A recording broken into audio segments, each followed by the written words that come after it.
ल अरु केही हैन, खुला चुनौती हो। ल तीनजना मान्छेलाई, एमालेका अध्यक्षलाई, माओवादीका अध्यक्षलाई र कांग्रेस पनि के भनौं, माओवादीका भातृ संगठनका अध्यक्ष शेरबहादुर देउवाजीलाई तीनवटा कुरा होला। तीनवटा कुरा ल कसम खाएर देखाउनु सदनमा गएर। भ्रष्टाचार गरेर खानु मेरी आफ्नै जन्मदिने आमाको रगत खानु बराबर हो भनेर कसम खाएर देखाउनुस्। तपाईहरुलाई भोट हाल्छु मैले एउटा दिनदेखि। ल बाजी भयो, ल देखाउनुस्। अनि भ्रष्टाचारीलाई भोट हाल्ने अनि देश विकास भनेर हुने भोलि एउटा दिन, ती दिन गए। आज त प्रचण्डजी रोइराख्नु भएको छ होला, नरोनुस् भन्नुस्। आँसु आएका छन् होला। रोल्पामा मान्छे मार्दाखेरि जसरी ती गरिबका आँसु आउँथे, आज छोरीलाई जिताउन नसकेर आज बेहोस बन्नुभएको छ। त्यही भएर तपाई पार्टी कार्यकर्तालाई घर गएर बेहोसीबाट होसमा ल्याउने दबाई खुवाइदिन हुनका लागि म हार्दिक अपिल र अनुरोध गर्न चाहन्छु। त्यो प्रचण्डको रङ र छेपाराको रङ त एउटै। बिचारा हिजो अहिले के भयो त्यो चितवनमा हेर्नु त, गृहमन्त्री धन्नै प्रधानमन्त्री गएनन्। गृहमन्त्री गएको छ, मन्त्री गएको छ, साराका सारा बिचारा रात दिन मेहनत गरेर कांग्रेसको लागि दुःख र मेहनत गरेर आफ्नो जीवन बर्बाद गरेको कार्यकर्ता फगाउन गएको छ। कसका लागि भने माओवादीकी एउटा रेणु कुमारी दाहाल पूर्व आतंककारीकी छोरीका लागि। तपाईको दास बन्ने शेरबहादुर देउवा यो देशको नेता बन्न सक्दैन। के देशद्रोही हो तिम्रो गठबन्धनले 55 अर्बमा यो देश बेच्यो। तिमीहरू देशद्रोही हो भनेर म आज यहाँ उद्घोष गर्न।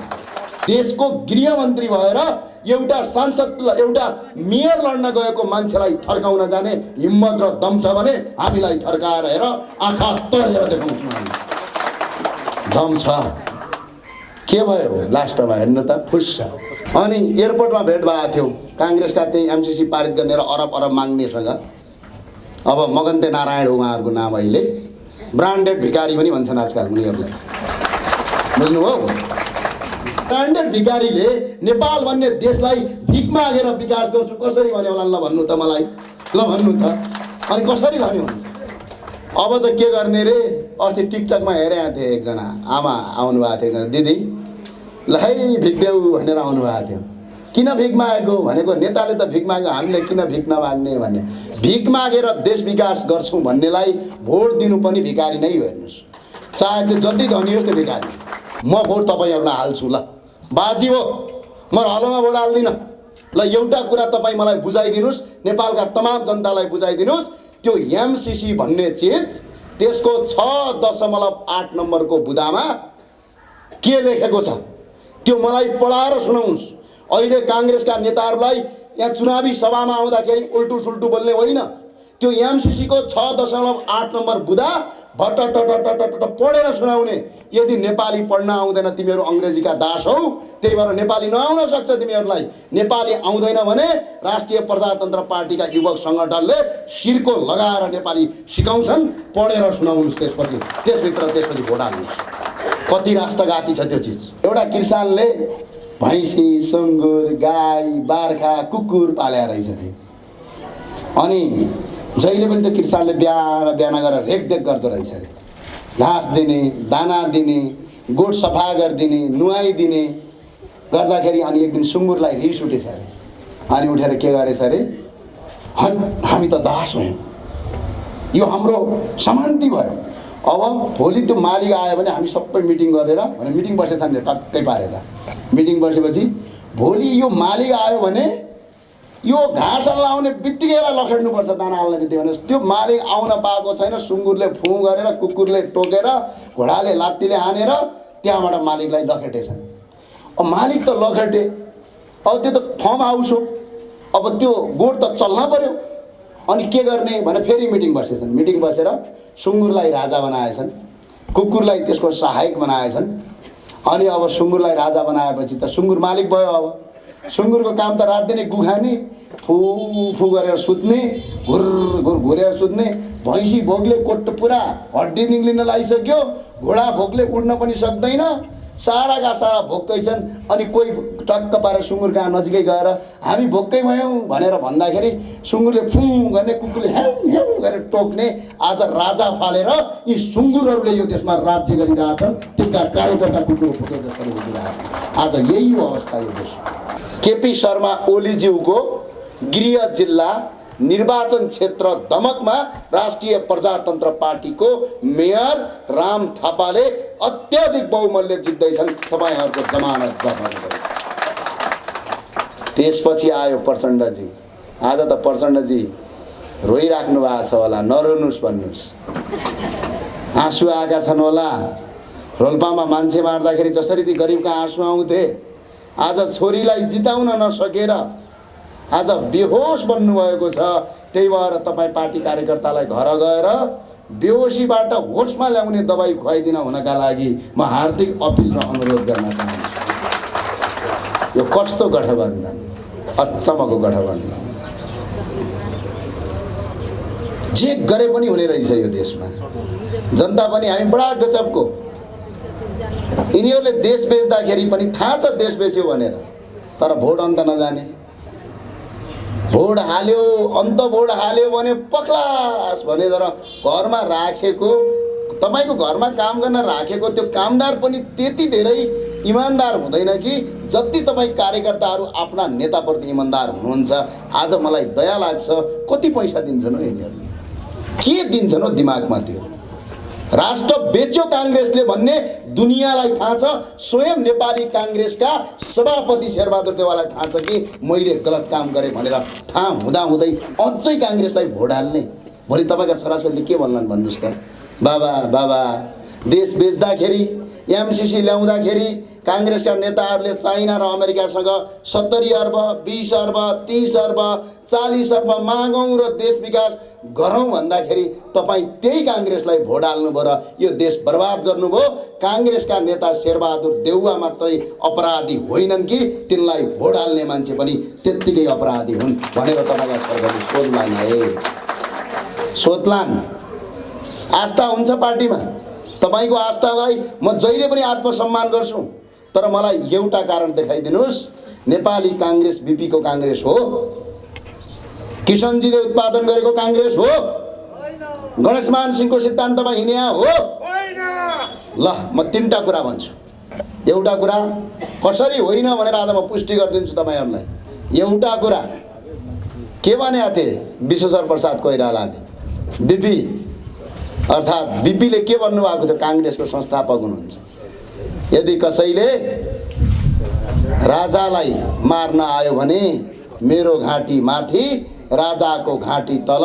राजा र राज संस्था बिना यो देश बन्दैन।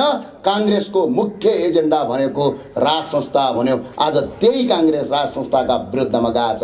तपाईँ कांग्रेस होइन, तपाईँ माओवादीको एउटा सानो गुटको कार्यकर्ता मात्रै हो भन्न म यहाँ उद्देश्य गर्न। अब बीपीको फोटो पनि हटाइदिनुहोस्। म त आग्रह गर्न आएको, यहाँ अनुरोध गर्न आएको। त्यो चारतारे झण्डा त निकालेर राखि नै दिनुस्, बरु त्यहाँ हँसिया हतौडा राख्नुस्, केही फरक पर्दैन। अब कांग्रेस नभन्नुस्, नेकपा नेपाल कम्युनिस्ट पार्टी कांग्रेस भन्नुस्। अब त्यहाँभन्दा अर्को विकल्प देखिएन। एकछिन सम्झिनुस् त त्यो विगत। शेरबहादुर देउवा प्रधानमन्त्रीज्यूले गरिबका छोराछोरीलाई ड्याङ्गोली हान्न लाउनु भएको थियो। अनि प्रचण्डजीको टाउको मूल्य तोक्नु भएको थियो। प्रचण्डजीको यताबाट शेरबहादुर देउवा प्रधानमन्त्रीज्यू प्रचण्डको टाउको मूल्य तोक्ने, उताबाट जङ्गलमा बसेर प्रचण्ड कांग्रेसका कार्यकर्ताको घाँटी रेट्ने। अनि अहिले फेरि त्यही हँसिया हतौडामा भोट जाने कट्ठै बरी लै ती कांग्रेसका कार्यकर्ता कसरी भोट हाल्लान् त? हेर्नुस् त यो देश बर्बादी गर्दाखेरि गठबन्धन मैले धेरै देखेको छु नेपालमा। विश्वभरि गठबन्धन हुन्छन्, तर नेपालमा एउटा अचम्मको गठबन्धन, कुहिएको अन्डा। यो गठबन्धन भनेको कुहिएको अन्डा, कुहिएको अन्डा अनि गाईको कुहिएको किरापन्न लागेको गोबर अनि त्यसपछि किचलो माटो। कुहिएको अन्डा, गोबर, किचलो माटो भन्न अन्डा पकाएर खान सकिन्छ, न पोलेर खान सकिन्छ, न त्यो किरा परेको गोबरले घरले पकाउन। सिर्फ त्यो बेकार हुन्छ। गठबन्धन भनेको बेकारको अर्को संकेत हो। त्यो बेकार बाहेक केही छैन। यो गठबन्धन भनेको यिनको मालिक एउटा छ। नत्र उदाहरणका लागि भन्नुस् त, मेयर भनेको एउटा सामान्य कार्यकर्ता हो, त्यति धेरै ठुलो कुरा होइन। तपाईलाई म भन्न चाहन्छु, एउटा नगरपालिकाको, एउटा महानगरपालिकाको एउटा सामान्य तपाईको कार्यकारी प्रमुख हो। कुनै देशको प्रधानमन्त्री त होइन। यो राष्ट्रको प्रधानमन्त्री त होइन। तर एउटा मेयरका लागि हेर्नुहोस् त, अस्ति मैले पत्रिका हेरेको, म चाहिँ प्रधानमन्त्री शेरबहादुर देउवाजीको गृह जिल्लामा थिएँ। अनि यसो पत्रिका, आजकल त अब पत्रिका मोबाइलमै आउँछन् के अरे, मोबाइल चलाएको थिएँ। सुई गृहमन्त्री सबै काम छोडेर चितवन जानुभएछ। मैले सोचेँ, ओहो गृहमन्त्री त चितवन जानुभएछ, केही ठुलै दुर्घटना घट्यो कि। अनि गृहमन्त्री जाँदा जाँदै अर्को मन्त्री, त्यसपछि अर्को मन्त्री, त्यसपछि अर्को भ्रष्टाचारी, त्यसपछि अर्को देशद्रोही, साराका सारा चितवन गएर एकजना स्वतन्त्र उम्मेदवार लड्छु भन्नेले गृहमन्त्रीको पावर र रबाब देखाएर ती व्यक्तिलाई थर्काउँदै थिए। निर्वाचन आयोग टुलु टुलु के हेरेर बसेको छौ, निर्वाचन आचार संहिता गृहमन्त्रीबाटै उल्लङ्घन भयो, तिनलाई जेल हाल्नका लागि हार्दिक अपील गर्दछु, अनुरोध गर्दछु। यो कानुन कसैका बाउको बकौती होइन। नेपालमा कानुन सबैलाई बराबर अधिकार छ। आज सडकमा काम गर्ने मजदुरको जति अधिकार छ त्यति यो देशको प्रधानमन्त्रीको अधिकार छ। त्यहाँभन्दा 1 इन्च पनि बढी अधिकार छैन। गृहमन्त्रीले कानुनलाई उल्लङ्घन गर्न पाइँदैन, निर्वाचन आचार संहिताको उल्लङ्घन गर्न पाइँदैन। देशको गृहमन्त्री भएर एउटा सांसद, एउटा मेयर लड्न गएको मान्छेलाई थर्काउन जाने हिम्मत र दम छ भने हामीलाई थर्काएर हेर, आँखा तरेर देखाउँछौँ हामी, दम छ। के भयो लास्टमा हेर्नु त, फुस्स गयो सुई यो प्लेन चढेर। म सोचेँ त्यो मेरो गाउँघरतिर पनि मेरो काकाहरू पनि काङ्ग्रेस हुनुहुन्छ। अस्तिबाट भनिहाल्नुभयो, हाम्रो जुम्लामा त अजब बात छ। राष्ट्रिय प्रजातन्त्र पार्टीको कार्यक्रम भनेर गएको, काङ्ग्रेसकै मान्छे आएर कार्यक्रम सञ्चालन गरिदिरहेछ। भन्दैछन् कि काङ्ग्रेस अब झाङ्ग्रेस भयो, एमाले झालेमाले भयो। अनि एउटाले भने मलाई जुम्लामा, भाइ बडा गजब बात छ आजकल। के भने काङ्ग्रेसको हरियो रुख माओवादीको हर्षिया हतौडाले काट्यो, एमालेको सूर्यले तपाएर अब काठ सुकेपछि बेकार किन फेर फाल्नु भनेर हलो बनाएर खेतमा जोत्दैछन् जनता भनेर भन्नुभयो। लहर सुरु भयो। कहिलेकाहीँ अचम्म लाग्छ मलाई। पहिला पहिला सती जाने परम्परा थियो, तपाईँलाई थाहा छ? श्रीमान मरिसकेपछि सती जाने परम्परा थियो। श्रीमान मरे सँगसँगै सती जान्थे। तर आजकल शेरबहादुर देउवा प्रचण्डजी सँगसँगै सती गएको देख्छु म। यो बडा मलाई अचम्म लाग्छ। के नाता हो यो, कस्तो नाता हो? अझ के भन्छन् थाहा छ? गठबन्धन भएन भने त देश सकिन्छ भन्छन्। ए देशद्रोही हो तिम्रो गठबन्धनले, 55 अर्बमा यो देश बेच्यो, तिमीहरू देशद्रोही हो भनेर म आज यहाँ उद्घोष गर्न ल आउनुहोस् बहस गरौँ। मैले आज यहाँ चन्द्रगिरीमा आएर भनेको होइन, काठमाडौँको खुल्ला मञ्चमा यिनीहरूलाई ल्याएका छौँ। यिनीहरूका टेलिभिजन कार्यक्रममा यिनीहरूका मैयो भन्ने नेतालाई छटछटी पसिना निकाल्दा खेलाएका छौँ। एउटा कुरा भनेर जनताका भनिदिनुहोस्, म भोट तपाईँहरूलाई हाल्छु। ल बाजी हो, म हलोमा भोट हाल्दिनँ। ल एउटा कुरा तपाईँ मलाई बुझाइदिनुहोस्, नेपालका तमाम जनतालाई बुझाइदिनुहोस्, त्यो एमसिसी भन्ने चिज त्यसको 6.8 नम्बरको बुदामा के लेखेको छ त्यो मलाई पढाएर सुनाउनुहोस्। अहिले काङ्ग्रेसका नेताहरूलाई यहाँ चुनावी सभामा आउँदाखेरि उल्टु सुल्टु बोल्ने होइन। त्यो एमसिसीको 6.8 नम्बर बुदा भट्ट पढेर सुनाउने। यदि नेपाली पढ्न आउँदैन तिमीहरू अङ्ग्रेजीका दास हौ, त्यही भएर नेपाली नआउन सक्छ तिमीहरूलाई। नेपाली आउँदैन भने राष्ट्रिय प्रजातन्त्र पार्टीका युवक सङ्गठनले शिरको लगाएर नेपाली सिकाउँछन्, पढेर सुनाउनुहोस्। त्यसपछि भोट हाल्नुहोस्। कति राष्ट्रघाती छ त्यो चिज। कुनै पनि अमेरिकन कर्मचारी वा एमसिसीमा कार्यरत कर्मचारी वा भूतपूर्व कर्मचारी नेपालको कुनै पनि क्षेत्रका अधिकारभित्र आएर आक्रमणताबाट उत्पन्न हुने हानि, नोक्सानी, मृत्यु, बलात्कार जस्ता जघन्य अपराध अमेरिकनले गर्यो भने नेपालको कानुन लाग्दैन भनेर खुलम खुला लेखेको छ। अनि तिनै काङ्ग्रेस, कम्युनिस्ट र यो मठबन्धन हो कि गठबन्धनका नेताहरू आँखा चिम्लेर पारित गर्ने, अनि तपाईँ जनताले तिनलाई नै भोट हाल्नुपर्ने कठैबाट। अनि देश नबिग्रेर थोडी तपाईँको सुध्रिन्छ त हालत त्यही भएर। एकछिन सोच्नुहोस् त, काङ्ग्रेसको झन्डा समाउनेहरूले छातीमा हात राखेर सोच्नुहोस्। ल यो एमसिसी पारित गर्नुभन्दा अगाडि तपाईँहरूले झन्डा समाउनु भयो, तपाईँका लागि धन्यवाद भन्छु म। तर एमसिसी पारित गर्दाखेरि मैले फेरि काङ्ग्रेसका केही नेताहरूलाई भेटेका थिएँ, यी गठबन्धनका नेताहरूलाई। ए बाबा हौ नेपाली कांग्रेसको 99% कार्यकर्ता एमसीसीको विरुद्धमा छ। कसैले बोल्न सकेका छन्, कसैले बोल्न सकेका छैन, तिनीहरूको कुरा हो। 99% कार्यकर्ता एमसीसीको विरुद्धमा छन्। अनि एयरपोर्टमा भेट भएको थियो कांग्रेसका त्यही एमसीसी पारित गर्ने र अरब अरब माग्नेसँग। अब मगन्ते नारायण हो उहाँहरूको नाम। अहिले ब्रान्डेड भिकारी पनि भन्छन् आजकल उनीहरूलाई, बुझ्नुभयो। अनि त्यहाँ गयो। अनि मैले सोधेँ, ए बाबा तपाईहरुलाई त ठीक होला एमसीसी, तर हामीले विरोध गरौँला, हामी विरोधी हौँला, ए विरोधीले त विरोध गरिहाल्छन् भनेर तपाईले हामीलाई टार्दैनु भयो, ठीक छ। तर तपाईकै वरिपरि घुम्ने, बिहान बिहान जय नेपाल दाई भनेर ढोकामा लाइन लाग्ने, अनि ए दाई भनेर बिचारा त्यो बीपीको सिद्धान्तलाई छातीमा हात राखेर हिँड्ने, गणेशमानको त्यो तपाईको लौह पुरुष गणेशमानको त्यो विचारलाई आस्था राख्ने, किशनजीको सदगीलाई तपाईको आफ्नो आचार संहिता र आफ्नो जीवनको मार्गदर्शन माग्ने ती कार्यकर्ताहरू आएर तपाईलाई विरोध गर्दैनन्। तिनीहरू त साराका सारा तपाईको विरुद्धमा छन् भन्दाखेरि उहाँको जवाब के थियो भने, थाहा छ भाइ उनीहरू हाम्रो विरुद्धमा छन्, उनीहरू एमसीसी ठीक मान्दैनन्, थाहा छ, तर पनि हामी पारित गर्छौँ। अनि कार्यकर्ताको हित विरुद्ध पारित। ए बाबा हाम्रा कार्यकर्ता भनेको गाई र गोठमा पशु पालेका पशु जस्तै हुन्। एउटा सक्रिय सदस्य भन्ने एउटा दाम्लो छ, त्यो दाम्लोले घाँटीमा बान्या हुन्छ। हामीले जे भन्यो त्यही गर्छन्, अहिले विरोध गर्छन्, केही फरक पर्दैन, चुनाव आयो भने हामीभन्दा अरूलाई भोटै हाल्दैनन् भन्थे। अहिले म त्यही अवस्था देख्दैछु। साँच्चै पशु हुन् कि क्या हो भन्ने अब अवस्था सिर्जना भयो। राष्ट्रघात गर्दाखेरि उसका विरुद्धमा उभिनुपर्छ। म टाढा गइनँ, रापरवाको सिद्धान्त छोडिदिनुस्, ज्ञानेन्द्र साईको मलाई बालै मतलब नदिनुस्, तर बीपीलाई मान्नुहुन्छ र बीपीको एउटा सिद्धान्त मानिदिनुस् त। ल बीपीले के भन्नुभएको थियो, आज फेरि सापटी लिएर फेरि भन्न चाहे, नेतृत्वले गलत गर्दाखेरि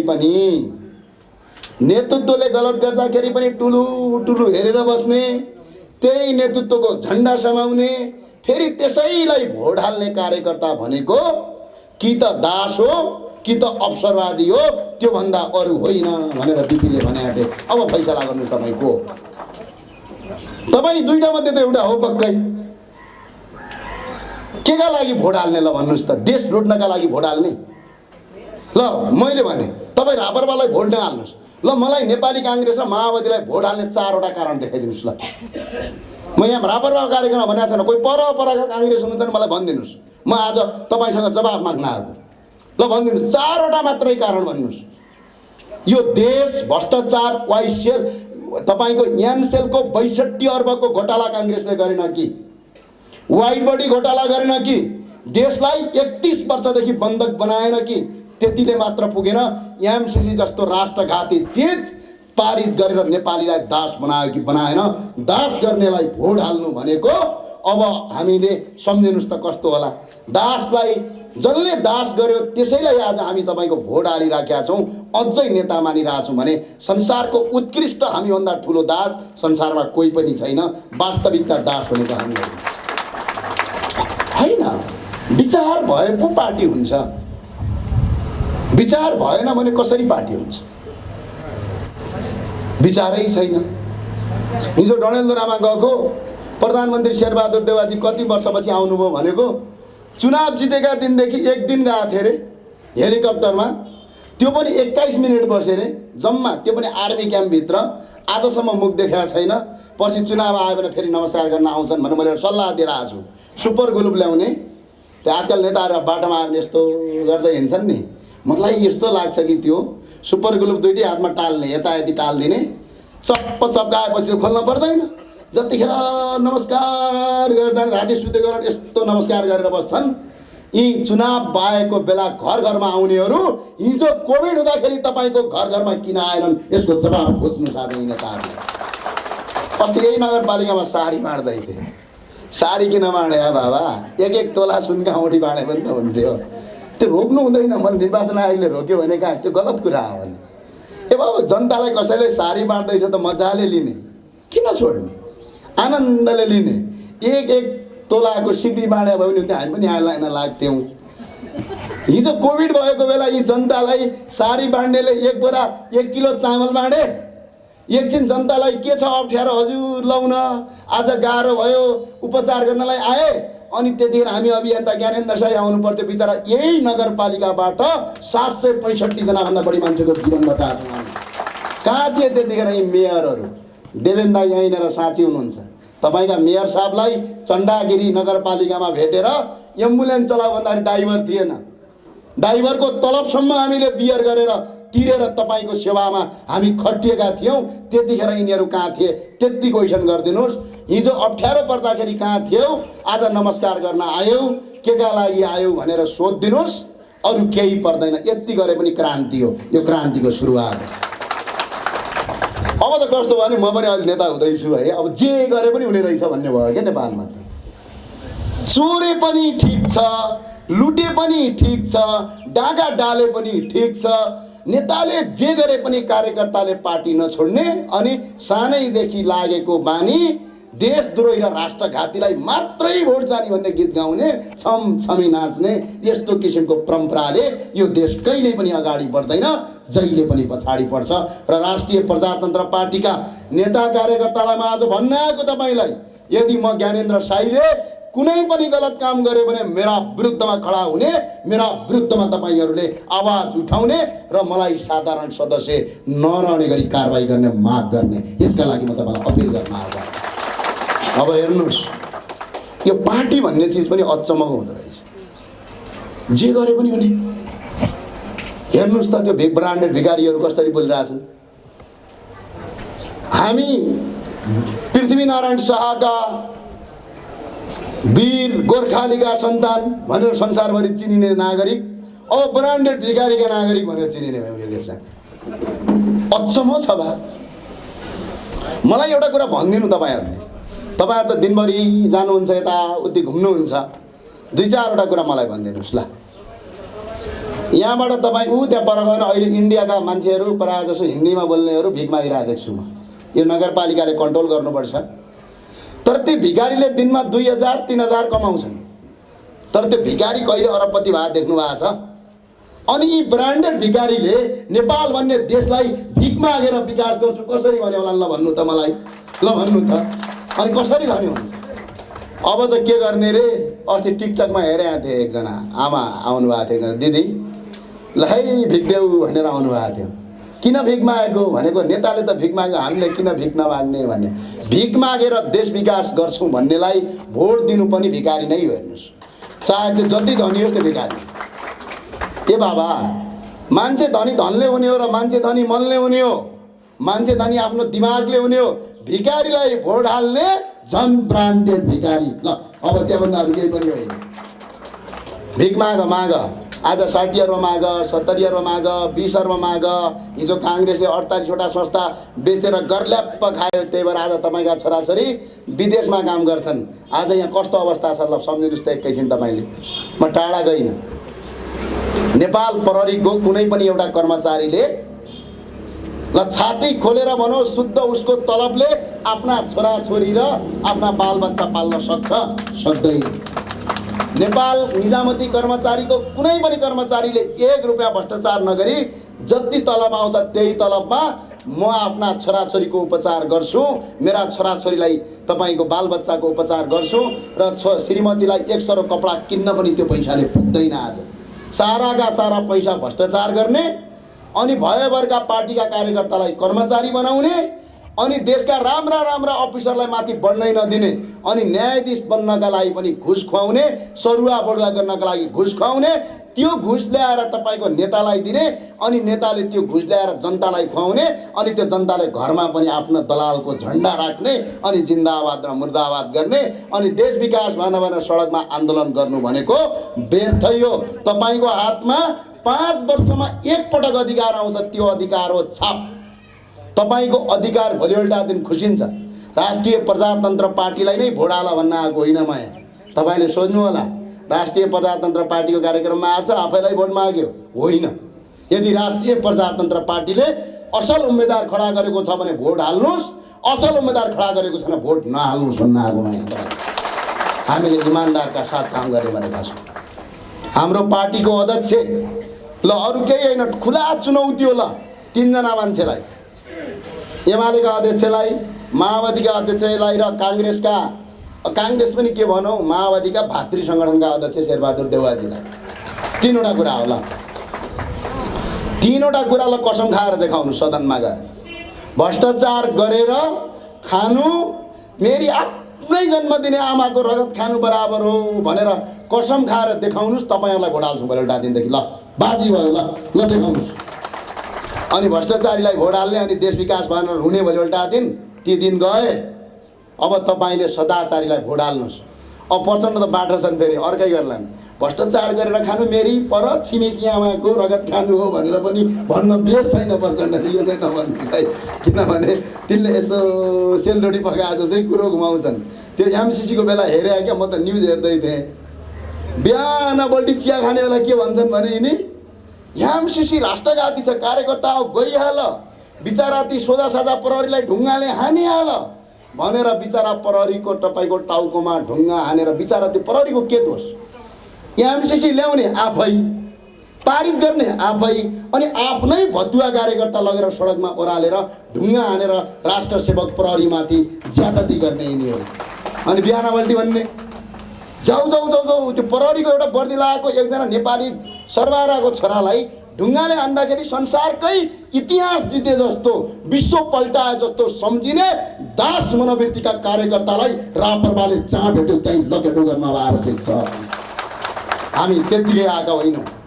र हेर्नुहोस् के गर्ने, बिहान चिया खाने बेला कार्यकर्ता पठाउने आन्दोलन गर्न, अनि पत्रकार बोलाउने।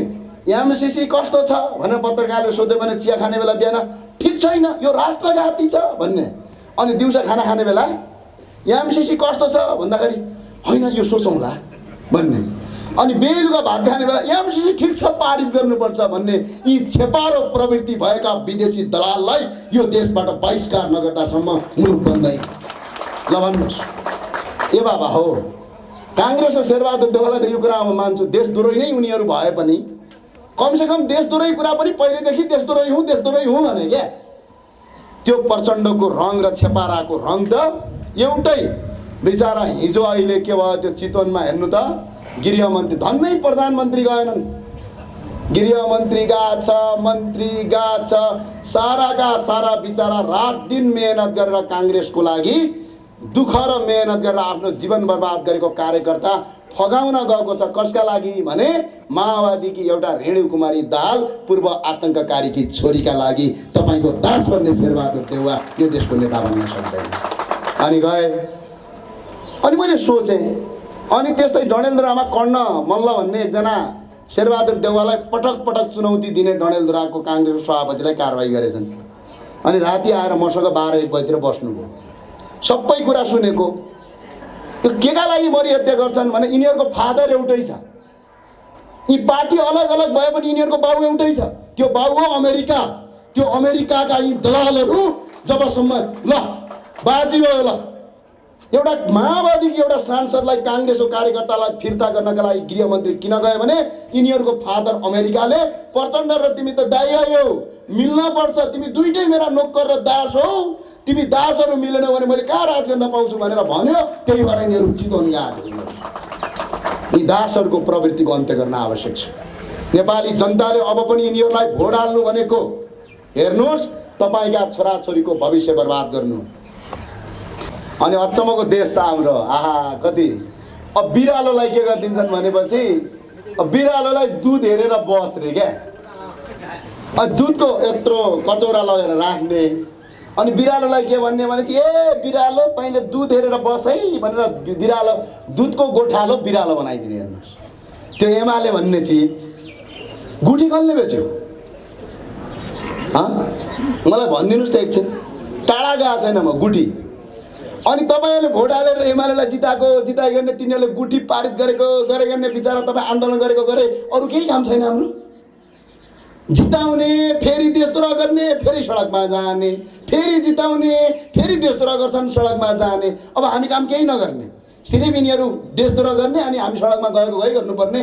त्यही भएर तपाईँलाई अधिकार आएको छ, बिरालोलाई गोठालो होइन असली मालिकलाई गोठालो बनाउनुहोस्, बिरालोको अन्त्य गर्नुहोस्। यो देशमा अहिले बडा गजबले एमालेका नेताहरू तपाईँको ओडामा आएका हुन्छन्। हामी त धर्म बचाउने हो रे, ए मेरी बाबै हामीले नदेख्या हो र।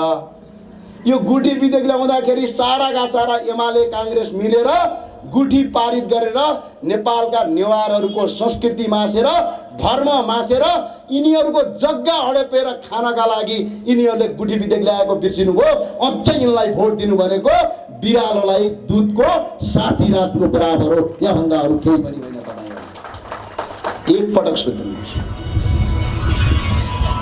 अनि अर्को कुरा, अस्ति एक दिन म यहाँ आएको थिएँ, पोखरा गएको थिएँ।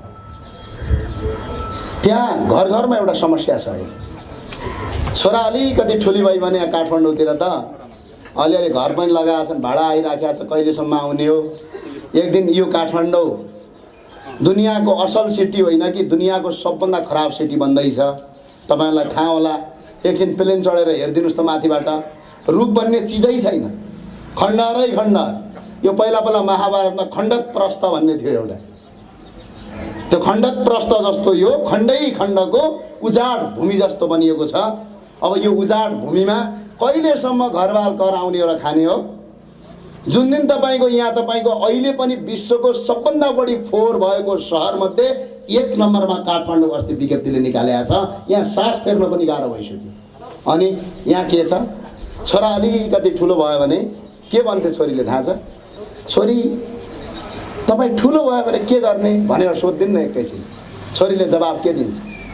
बुवा म त अस्ट्रेलिया जाने हो, म अमेरिका जाने हो भन्छ। नि बाउ पनि कति मक्ख आहा टक्क पारेर छोरीको भिसा लाग्यो भने छिमेकीलाई बोलाएर पार्टी गर्छन्। बाउले टक्क पार्टी गर्ने, बिचरा छोराछोरी विदेशमा बेचेको उपलक्ष्यमा पार्टी गर्ने, अनि टक्क यस्तो गर्ने, अनि बाह्र चौरामा जाने। मेरो छोरी त अस्ट्रेलिया छ, तेरो छोरो चाहिँ अमेरिकामा छ भनेर सानान्ने। जब बिरामी परेर छटपटिन्छ उपचार गर्ने मान्छे हुँदैन। अहिलेको अवस्था कस्तो मैले देखाएको छु भने बाउ पनि तपाईँको आफ्नो काल गतिले मर्न पाउँदैन। बाउ मरेको 3 दिन 4 दिन 5 दिनपछि छोरा अमेरिका र युरोपबाट आउँछन् र बाउको लास उठाउँछन्। यो अवस्था आज सृजित भएको छ। यो गर्ने मुख्य काङ्ग्रेस नै हो यो देशमा, अरू कोही पनि होइन। कसले गर्यो? यदि यो देशका 44वटा संस्थान नबेचिदिया भए आज हरेक नेपालीले घरमा बसेर काम गर्थ्यो। आज यो देशमा तपाईँको रोजगारी गर्न दिया भए, हुने नहुने सडक आन्दोलन र टायर आन्दोलन नगरिदिया भए आज यो देशमा रोजगारी सिर्जना हुन्थ्यो। रोजगारी सिर्जना भइदिया भए तपाईँका छोराछोरी नेपालमा पढ्थे, नेपालमै हुर्किन्थे, नेपालमै रोजगारी दिन्थे। बुढेसकालमा लौरो जसरी तपाईँका छोराछोरीहरू तपाईँसँगै बसेर सुख दुःख साट्थे। तर आज विदेशीका दास बनेका छन्, अर्काको देशमा गएर काम गर्न युवा पुस्ता बाध्य भएको छ। यसको कहीँ न कहीँ दोषी तपाईँहरू हो, तपाईँ हामी हो। किनकि गलत पार्टीलाई र गलत व्यक्तिलाई तपाईँले भोट हालेको परिणाम आज भोगिराख्नु भएको छ। अब यो गल्ती नगर्नुहोस् भन्न आएको। यस्तो चरम अवस्था छ यो देशमा। ल भन्नुहोस् त, मलाई छातीमा हात राखेर एकजनाले उभिएर भन्नुहोस् ल, म यहाँ कुनै पार्टीको कार्यक्रमको कुरा होइन, म सत्य कुरा बोल्न आएको। तपाईँका छोराछोरीको स्कुलको फी कति आउँछ? ल भन्नुहोस् त। अलिकति तपाईँ बिरामी हुँदाखेरि अस्पतालको बिल कति आउँछ? ए बाबा, तपाईँले राम्रो काम नगरिकन जग्गा कहिलेसम्म बेच्नुहुन्छ? जग्गा तन्काउँदैन, तान्न मिल्दैन। बरु रबर भइदियो भए तलबाट लाइटर बालेर तनक्क तन्काएर लामो गर्नु। जग्गा तन्काउन मिल्दैन, कति बेच्ने? बेच्दा आधाको त सकि पनि सक्यो होला, आधा अलिअलि बाँकी होला। कहिलेसम्म बेच्नुहुन्छ? जग्गा बेचेर छोराछोरी विदेश पठाउने, अनि 15 वर्षपछि त्यही छोराछोरी आएर त्यही जग्गा किन्नु पर्यो भने बिचरा किन्न पनि सक्दैन। त्यस्तो अवस्था भएको छ आज यो देशमा। हेर्नुहोस्, छोराछोरी पनि स्कुल बोर्डिङ पढाउनु पर्ने, पैसा तिरेको तिरै गर्नुपर्ने, कर पनि तिरै गर्नुपर्ने। त्यतिले मात्र पुग्दैन, फोहोर उठाउँदा फेरि कर तिर्नुपर्ने, पिसाब फेर्दासम्म कर तिर्नुपर्ने, चिया खाँदासम्म पनि कर तिर्नुपर्ने, जन्मदेखि मृत्युसम्म करै करको भारी। न त स्वास्थ्य न त शिक्षा, कर केका लागि तपाईँहरूले तिर्ने? अझ यो करबाट सेवा र सुविधा हामी दिन्छौँ भन्दाखेरि यसो मुकुता पल्टाएर अनि त्यही देशद्रोही पार्टीलाई भोट हाल्ने, अनि भोलिपल्ट दिन सुविधा पाइन भनेर तपाईँको गोइको आँसु बगाएर हुन्छ। अब तपाईँको हातमा अधिकार आएको छ, यो अधिकारको पूर्ण प्रयोग गर्नुहोस् तपाईँहरू।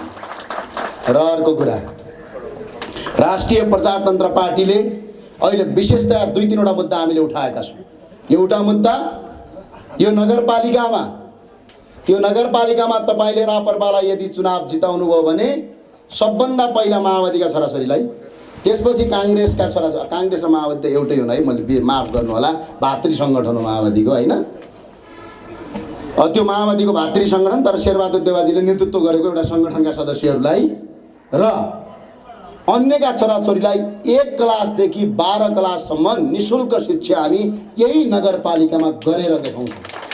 तपाईँलाई लाग्छ नेता आयो भाषण गर्यो के ठुलो कुरा भयो त, बोल्न त बोलिहाल्यो भन्नुभयो। हामीले यो प्रमाणित गरेर देखाएका छौँ। झापाको कचन कवल गाउँपालिकामा 1 क्लासदेखि 12 क्लाससम्म त्यहाँका जनताहरू निःशुल्क पढिरहेछन्। त्यही माथिपट्टि 12 गाउँपालिकामा काङ्ग्रेसलाई र एमालेलाई भोट हालेकै कारणले ती जनतालाई ठुलो श्राप परेको छ। त्यो न त शिक्षा फ्रीमा पाएछन् न त स्वास्थ्य फ्रीमा पाएछन्। तलपट्टि रापरवालाई भोट हालेका स्वास्थ्य र शिक्षा दुइटै फ्रीमा पाएछन्। माथिपट्टि त्यो भोट हालेको श्राप भगवानले दिएको, त्यो श्रापका कारणले गर्दा उनीहरूले अहिलेसम्म पनि छोराछोरीको फी तिर्नुपर्छ, अहिले पनि अस्पतालमा गएर उपचार पाउँदैनन्। त्यो किसिमको अवस्था छ। हामी यही नगरपालिकामा स्वास्थ्य र शिक्षा 1 क्लासदेखि 12 क्लाससम्म उच्च गुणस्तरको शिक्षा निःशुल्क गर्छौँ, आधारभूत स्वास्थ्य निःशुल्क गराएर देखाउँछौँ भनेर हामी भन्न आएको। र यो नगरपालिकाको बजेट सुन्ने हो, साडी पनि बाँड्दै थियो अरे, लगाए भए हुन्थ्यो नि हो अलिअलि, किन छोडिदिएछ न? कहाँ छन् आजकल साडी बाँड्नेहरू?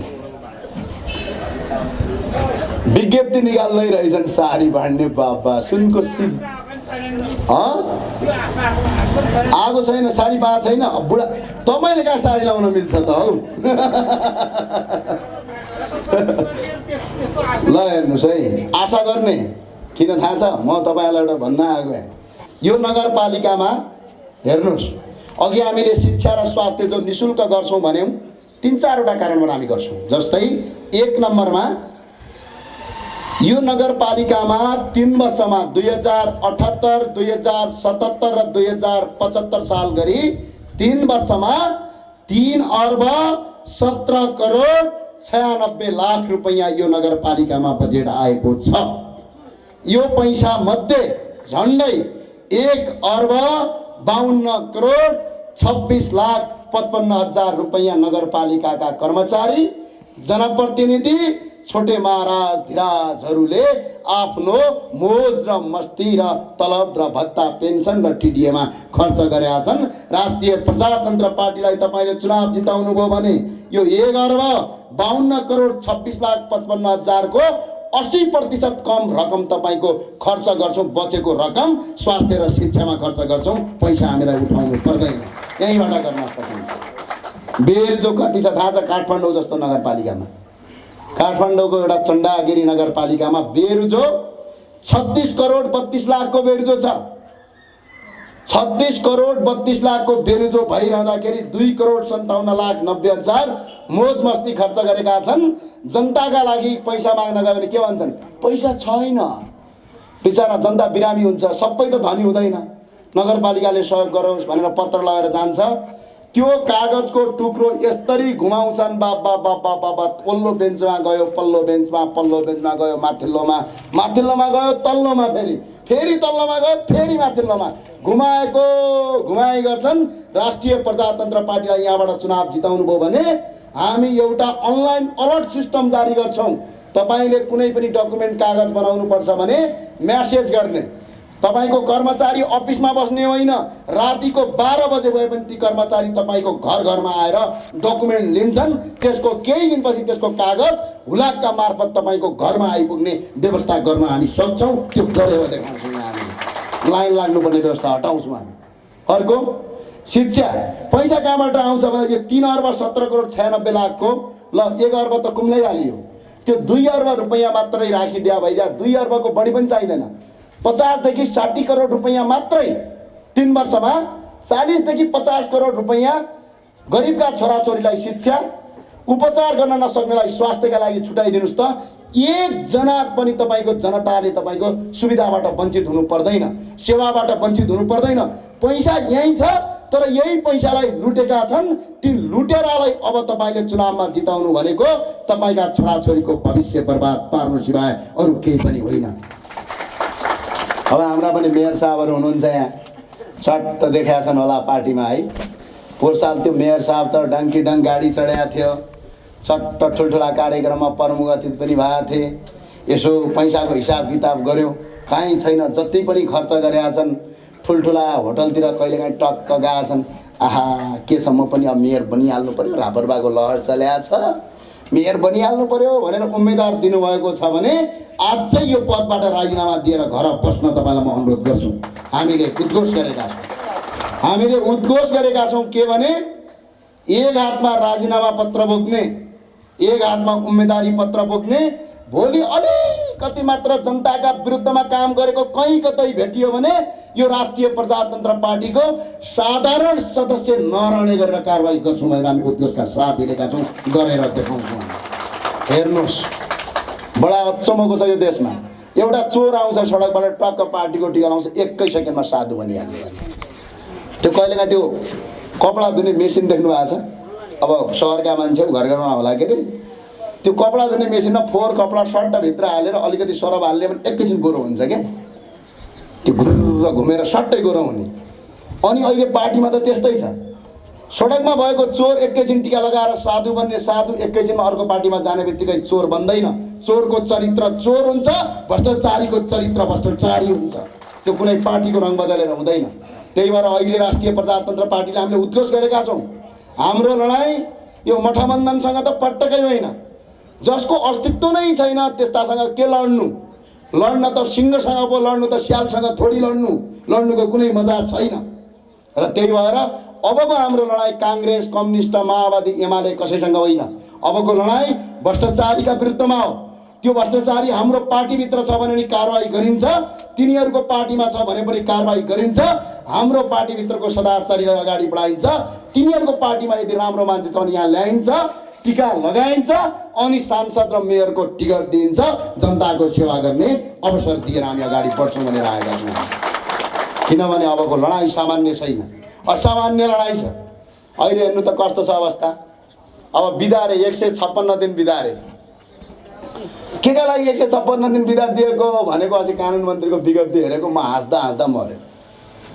कस्ता मान्छे कानुन मन्त्री बनाउँछन् है, कस्ता मान्छे अर्थमन्त्री हुन्छन् यो देशमा, कसले बनाउँछ कुन्नी? 156 दिन बिदा दिएको रे, पैसा छैन भनेर बिदा दियो अरे। कर्मचारी कार्यालय गर्ने पैसा खर्च हुन्छ अरे, त्यही भएर बिदा दिएको अरे। 156 दिन किन बिदा दिने? 365 दिनै बिदा दिए भइगयो त। मजाले घर बन्द गर्ने, तलब खाने, कोही सोध्नेवाला छैन। सबका सब देशका जनताहरू हामी त बिचारा भेडा हौँ। अनि जति गल्ती गऱ्यो तिनलाई नै भोट हाल्छ जनताले।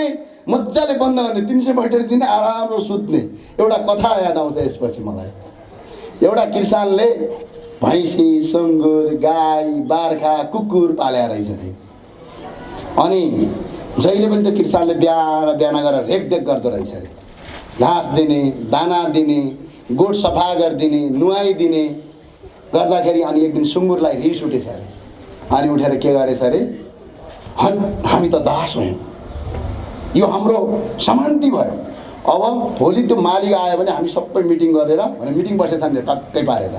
मिटिङ बसेपछि भोलि यो मालिक आयो भने यो घाँस लाउने बित्तिकै यसलाई लखेड्नुपर्छ, दाना हाल्ने बित्तिकै। भने त्यो मालिक आउन पाएको छैन, सुँगुरले फुँ गरेर, कुकुरले टोकेर, घोडाले लात्तीले हानेर त्यहाँबाट मालिकलाई लखेटेछन्। अब मालिक त लखेटे, अब त्यो त फार्म हाउस हो, अब त्यो गोठ त चल्न पर्यो।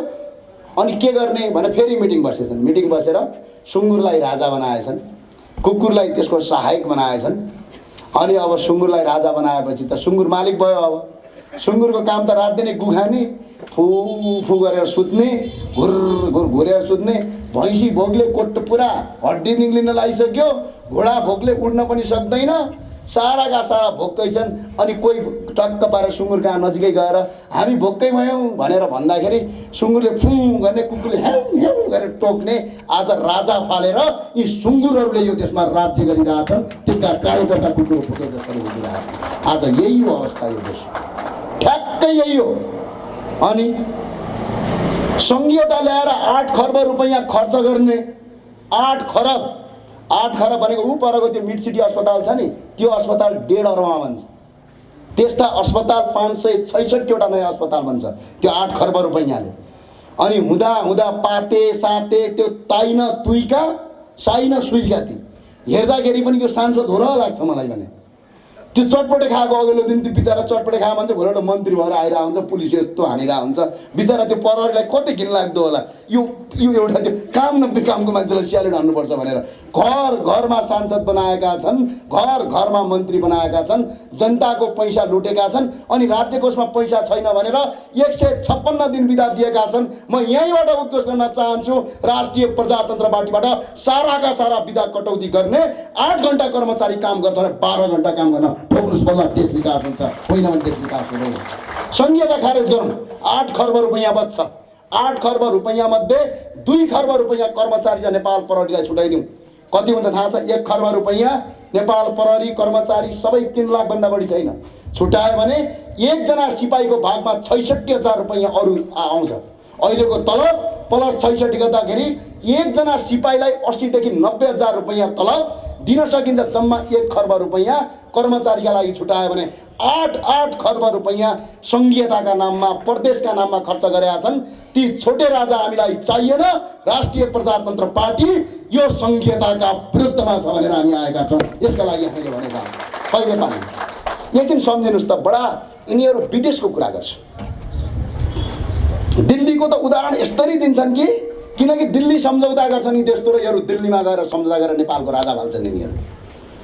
म दिल्लीकै उदाहरण दिएर भन्न चाहन्छु। दिल्लीको जनसङ्ख्या 3,20,66,000 जनसङ्ख्या छ। 3,20,66,000 जनसङ्ख्या भएको दिल्लीमा 70 जना सांसद, 7 जना मन्त्री छन्। यो नेपालको अहिले पनि जनसङ्ख्या 3 करोड छैन, 2 करोड कति 80-90 लाख छ। 2 करोड 80-90 लाख जनसङ्ख्या भएको करिब अब यो जनसङ्ख्या पनि यिनीहरूले रङ निकालेका छन्। अस्ति तपाईँको मुद्दासम्म परिसक्यो। 3 करोड जनसङ्ख्या नभएको दिल्लीको 3,20,66,000 जनसङ्ख्या भएको देशमा 70 जना सांसद, 3 करोड जनसङ्ख्या नभएको देशमा 884 जना सांसद। हेर्नुहोस्, 3 करोड 20,66,000 जनसङ्ख्या भएको देशमा 7 जना मन्त्री, यहाँ 130 जना मन्त्री। हेर्नुहोस्, 9 जना त सभामुख छन् यो देशमा, 9 जना उपसभामुख, 9 जना 8 जना प्रधानमन्त्री, अनि तपाईको आएर तपाईको 8 जना राष्ट्रपति। हेर्नुहोस् त त्यो प्रदेश प्रमुखहरू ताइन तुइका, त्यो मुख्यमन्त्री हेर्नुहोस् त, यो प्रदेशको मुख्यमन्त्रीको केही काम छ यहाँ? केही पनि काम छैन, फुट्या कौडी पनि काम छैन। त्यो बिचको त्यो घाँटो र झोले कार्यकर्ता पाल्नका लागि, आफ्ना कार्यकर्तालाई पैसा खुवाउनका लागि र जनतालाई गरिब बनाउनका लागि त्यो प्रदेशको आवश्यकता छैन। त्यो प्रदेश खारेज गरौँ भनेर भन्न आएको, त्यो खारेज गरेर देखाउनु केका लागि प्रदेश? अब यसो गरौँ न त, यदि मन्त्री र सांसद बन्न रहरै लागेको छ भने म नयाँ आइडिया दिन्छु। चट्ट जाने, 1 घर 1 मन्त्री 1 सांसद भनेर कानुन बनाइदिने, अनि श्रीमती र श्रीमानसँग कुरा गर्दा मन्त्रीज्यू भन्ने, श्रीमती मन्त्रीज्यू भन्ने, त्यो मनको सोख पुरा गर्ने। यदि त्यो सबैलाई मन्त्री बन्नै मन लागेको छ भने, अनि चिया पसलेर गयो भने चिया पसल साउजी नभन्ने, मन्त्रीज्यू भन्ने, अनि चिया पसलेर पैसा तिरेर मन्त्रीज्यू माननीयज्यू पैसा तिर्नुहोस् भन्ने, साराका सारा भन्ने। 1 घर 1 मन्त्री लागू गरौँ, तर तलब चाहिँ जनताबाट खान नपाउने नीति बनाऊ न त, के फरक पर्छ? यस्तो व्यवस्था ल्याएर आज यो देशलाई विश्वको सबभन्दा गरिब देश बनाएका छन्। तेल छैन, पेट्रोल छैन, शिक्षा छैन, स्वास्थ्य छैन। हाम्रा म्यादी प्रहरी दाजुभाइको अवस्था देख्नु भएको छ।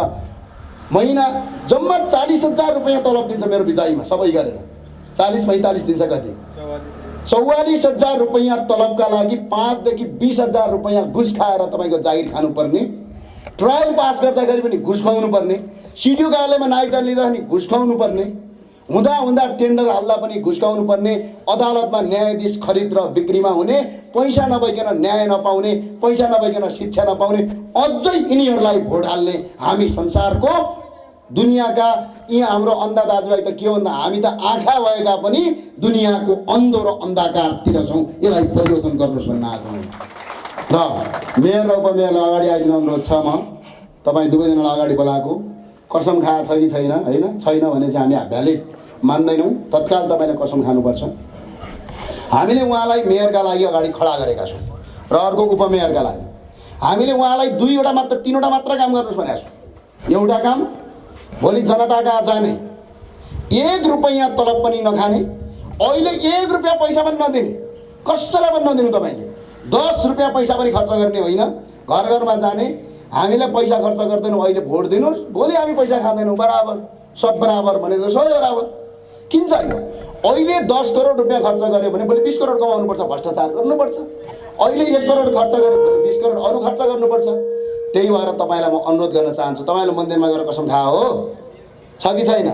छैन भने भोलि नै तपाईँलाई यहाँको केन्द्रीय सदस्य र यहाँका क्षेत्रीय अध्यक्षको नेतृत्वमा उहाँ दुवैजनालाई मन्दिरमा लगेर वडा अध्यक्ष सबैको टिम लगेर भोलि नै कतिखेरको समय हुन्छ, भ्रष्टाचार गरेर खानु मेरी आमाको रगत खानु बराबर भनेर कसम खानुहोस्, त्यसपछि मात्रै चुनाव प्रचारमा जानुहोस् भनेर म तपाईँलाई अनुरोध गर्न आएको छु। यहाँ हाम्रो निर्वाचन आचार संहिताभित्र पर्छ।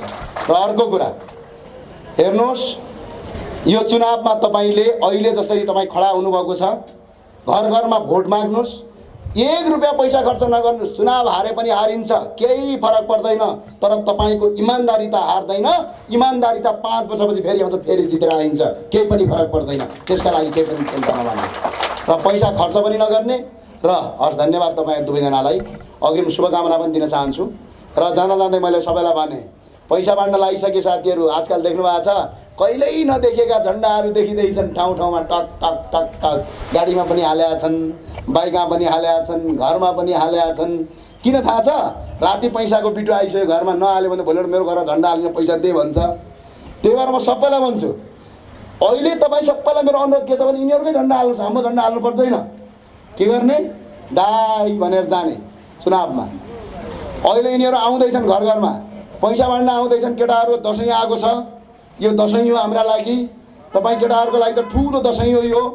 पैसा मजाले लिने, आनन्दले लिने। 10,000 दिन्छन् भने 20,000 लिने, 20,000 दिन्छन् भने 30,000 लिने, 30,000 दिए 40,000 लिने। अनि यो राष्ट्रिय प्रजातन्त्र पार्टीको झन्डा नबोक, हामी पैसा दिन्छौँ, हाम्रो झन्डा बोक्नु, हाम्रो झन्डा नबोक्नु, उनीकै बोक्नु, केही फरक पर्दैन। मजाले बोक्ने, घरमा पनि हाल्ने, आनन्दले फरफराउने।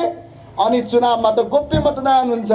त्यो गोप्य मतदानमा त कोही पनि त्यहाँभित्र आउँदैन, भित्र जाने छ्याप छ्याप हलमा भोट हाल्ने, पैसा यिनीहरूको खाने। त्यसका लागि म तपाईँलाई अनुरोध गर्न चाहन्छु। त्यहाँनिर एउटा अचम्म घटना हुन्छ, अघि पछि कहिल्यै तपाईँको घरमा नआएको त्यो कार्यकर्ता त्यो दिन आइपुग्छ, थाहा छ? ए दाई, भोट हाल्न जाने बेला अब मेरो बाइक खाली छ, आउनु न भन्छ। अघि पछि बिरामी हुँदाखेरि, भाइ प्लिज मलाई बिरामी परे, अस्पताल उपचार गर्न लगिदिए भन्दाखेरि मेरो गाडी छैन, मैले बिरामी बोक्ने गाडी हो भन्छ। चुनावका दिनमा पहिल्यै गाडी ल्याएर आएको हुन्छ, दाई भोट हाल्न जाने भन्छ, मेरो गाडी खाली छ, आउनु भयो। टिम आन्छ, बिहानदेखि बेलुकासम्म 2 जना ल्याउने पुर्याउने, ल्याउने पुर्याउने, ल्याउने पुर्याउने। तपाईँ आफ्नो तेल खर्च गर्ने नि होइन। भाइ आऊ आऊ तिम्रै पार्टीमा भोट हाल्ने भने उसैको गाडीमा चढेर जाने, सट्ट जाने। अनि त्यो लाइन लाग्नुभन्दा भित्र जान पाउँदैन, ऊ पर बस्या हुन्छ। अनि तपाईँ त्यो भित्र लाइनमा लाग्दाखेरि यस्तो कानमा भन्छ, भाइ त्यहाँ पार्टीमा है, त्यहाँ मैले पैसा दिए पार्टीमा है भन्छ। भन्दा हुन्छ हुन्छ दाइ भन्ने, त्यसमा केही फरक पर्दैन, मजाले हुन्छ भन्ने। अनि त्यो परबाट हेरि पनि रहेको हुन्छ, तपाईँको लाइन कतिखेर भित्र जान्छ। भित्र गएपछि त्यहाँ न पुलिस हुन्छ, न आर्मी हुन्छ, कसैले पनि तपाईँले कसलाई भोट हाले थाहा पनि हुँदैन। भित्र गएर छ्याप छ्याप हलमा भोट हालेर आउने। अनि बाहिर आएपछि फेरि सोध्छ तपाईँलाई, अघिको मैले पैसा दिए पार्टी हालिहाल्नुहोस् भाइ भन्छ। भन्दाखेरि के भन्ने, हालिन भने गोद्न सुरु गर्छ त्यहाँ तपाईँलाई, किनकि त्यो त पैसा खा गुन्डा हो। दाइ हाले भन्ने, हालेपछि खुसी हुन्छ, झन् फेरि पार्टी गर्छ चुनावको रिजल्ट आउँदासम्म। अनि जाने, नाचिदिने, खाइदिने, रमाइदिने, झन्डा पनि बोकिदिने, हाम्रो दाइ भन्ने, अँगालो हाल्ने, यस्तो खादा पनि किनेर लगाइदिने। केही फरक पर्दैन। चुनावको रिजल्ट आउँछ, उसको पैसा पनि अन्त्य हुन्छ, उसले चुनाव पनि हार्छ। पागल भएर सडकमा गयो भने एम्बुलेन्स ल्याएर हामी आउँछौँ, पाटन लिने कि राँची लिने त्यो दिन फैसला गर्ने। तपाईँलाई पटक पटक झुक्क्याउँछ नि यिनीहरूले। के भन्दै थिए पहिला, त्यो एमाले कि झालेमाले भन्ने आउँदाखेरि मैले भाषण सुने, अहिले पनि सुनाइदिन सक्छु है केपी ओलीलाई, त्यो अगाडि राखेर सुनाइदिन सक्छु, रेकर्ड छ। 1 घर 1 रोजगार भने ओही गाँठे हो कि क्या हो भने झ्याप झ्याप हान्यो, हावाबाट बिजुली निकाल्ने भने ठिकै हो भने भ्याट्टै हालियो। पानी जहाज चलाउँछौँ भने भ्याट्टै हाल्यो। पानी जहाज भनेको त अस्ति त्यो फिस्टे एउटा डुङ्गा चलाएर पानी जहाज भन्दै रहेछ नि, हेर्नु त। अनि बिचरा हाम्रो सडक राम्रोसँग भएको छैन, रेल भने त्यो पनि गरे। साराका सारा चिज झुटो बोलेपछि चाहिँ नेतालाई केही पनि नहुने। यो देश अचम्मको छ, नेताले जति झुटो बोले पनि केही नहुने, जनताले अलिकति झुटो बोल्यो भने पुलिस आएर पक्रिने। अनि यही हो यो देशको कानुन। त्यही भएर नेताले तपाईँलाई पटक पटक झुकाए, तपाईँ सबैलाई एकपटक भन्छु, एकपटक निर्वाचनमा जनताले नेता झुक्क्याउने, ल जे परे त्यो निर्वाचनमा त्यही गर्ने। खाइदिने पैसा बाललाई मतलब यिनीहरूको बाउबाजेको सम्पत्ति बेचेर ल्याएर त्यो पैसा भ्रष्टाचार गरेर लुटेर जनताको पैसा स्वास्थ्य शिक्षामा खर्च गर्ने पैसा खल्तीमा हालेर ल्याएको दनादन खाने, हलोमा झ्याप झ्याप भोट हाल्ने र यिनीहरूलाई बहिष्कार गर्ने र भोलिबाटै सुरु गर्ने। साथीहरू अब ढिला भइसक्यो, 12 दिन मात्रै बाँकी छ। पैसा लिने ग्रुप बनाउने केही फरक पर्दैन। पुलिस आएर पक्ड्यो भनेपछि त्यही नेतालाई नै देखाइदिने, आनन्द उही जेल जान्छ बाल मतलब मजाले आनन्दले, केही फरक पर्दैन। यस्तो काम गर्न तपाईँलाई अनुरोध छ। पटक पटक नेताले जनता झुक्काए, यो चुनावमा जनताले नेता झुक्काउने, ल जे पर्यो त्यो काम गरिदिन अनुरोध छ, आग्रह छ। म जाँदा जाँदै भन्न चाहन्छु, तपाईँसँग आइयो भेटियो। राष्ट्रिय प्रजातन्त्र पार्टी अहिले एउटा पार्टी होइन, हामी सुशासनका लागि लागेका छौँ। हाम्रो अध्यक्ष माननीय राजेन्द्र लिङ्गदेल 1 रुपैयाँ भ्रष्टाचार गरेको खाएको देख्नुभयो भने म एउटा मन्दिरमा छिर्न सक्दिनँ भनेर कसम खाएका छन्। म ज्ञानेन्द्र साई, यो पार्टीको प्रवक्ता, आजका दिनसम्म करिब निशुल्क एम्बुलेन्स चलाइयो होला, ठुलो पदमा त पुगिएन होला, तर रकम चलाउन पाइएको छ। निशुल्क एम्बुलेन्स चलाइयो, विभिन्न कोभिडको बेला रात दिन नभनेर काम गरियो। त्यस्तो अवस्थामा विभिन्न ठाउँमा काम गर्दाखेरि 1 रुपैयाँ मात्र मैले भ्रष्टाचार गरेको देखाउनुहोस्। त्यो देखाएका भोलिपल्टका दिन यो पार्टीको साधारण सदस्य छोडेर म गुरु आफ्नो काममा जाने बाचा गर्छु। हामी भ्रष्टाचारको लडाइँमा छौँ। अहिलेको हाम्रो लडाइँ भ्रष्टाचारका विरुद्धमा हो, देशद्रोहीका विरुद्धमा हो, राष्ट्रघातीका विरुद्धमा हो, यो धर्म मास्नेका विरुद्धको हो। त्यही भएर सबैलाई म जाँदै भन्न चाहन्छु, एकपटक नेता झुक्काउने कार्यक्रम गरिदिन हुन अपिल गर्दै बिदा हुन चाहन्छु। सबैलाई जाँदा एक स्वरले भनौँ।